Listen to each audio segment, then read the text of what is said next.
qui s'appelle le capital préférence.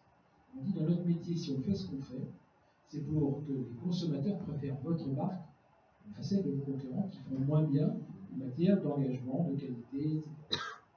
Et ce capital préférence, c'est très simple. On demande aux gens qu'est-ce que vous préférez comme marque. Donc c'est très rudimentaire, très robuste, incontestable, etc. Et puis l'autre outil qu'on a défini, c'est ce qu'on appelle l'empreinte relation client.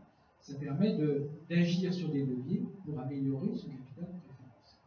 Mais cela étant, petit à petit, il y a des indices qui se créent, alors ils ont plus ou moins de valeur, mais dans le débat d'avant, c'est Denis Langollet, je crois qu'il avait quantifié d'une certaine façon ce que ça donnait quand il y avait du bien-être au travail. Donc on va peut-être affiner petit à petit. C'est la clé, c'est vraiment la clé, c'est d'arriver face à la mesure immédiate et instantanée de réduction des coûts, d'apporter des outils de mesure de la performance apportée à l'entreprise.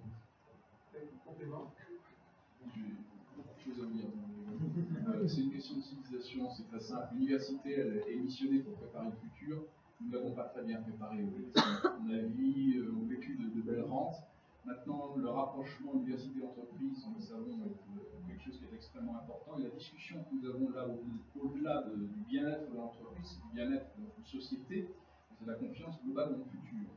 Et moi, à titre universitaire, je souhaiterais que la prochaine fois, dans la salle, puisse y avoir beaucoup de nos étudiants, éventuellement faire venir des DRH à l'université pour nous parler de l'entreprise, nous parler des faits, nous parler des contraintes et préparer l'ensemble du futur.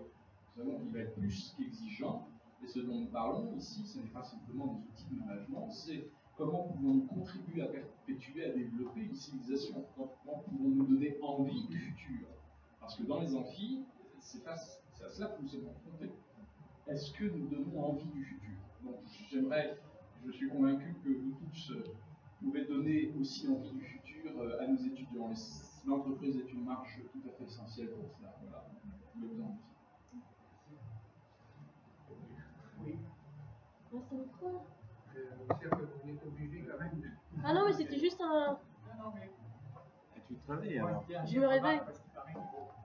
Non, juste un dernier point, vu qu'on a parlé de l'humain toute la journée, ça serait bien qu'il y ait les forces vives de l'entreprise, c'est-à-dire les collaborateurs qui puissent parler un petit peu de leur expérience, et que le collectif se développe un peu en tant que plateforme collaborative des bonnes initiatives en termes de bien-être et de performance en entreprise.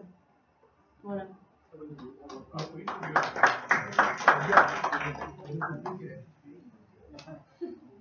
Bon.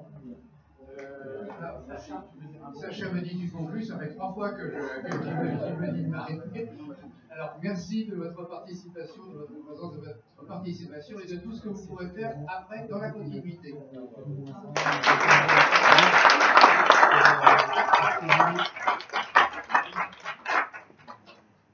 Merci à tous.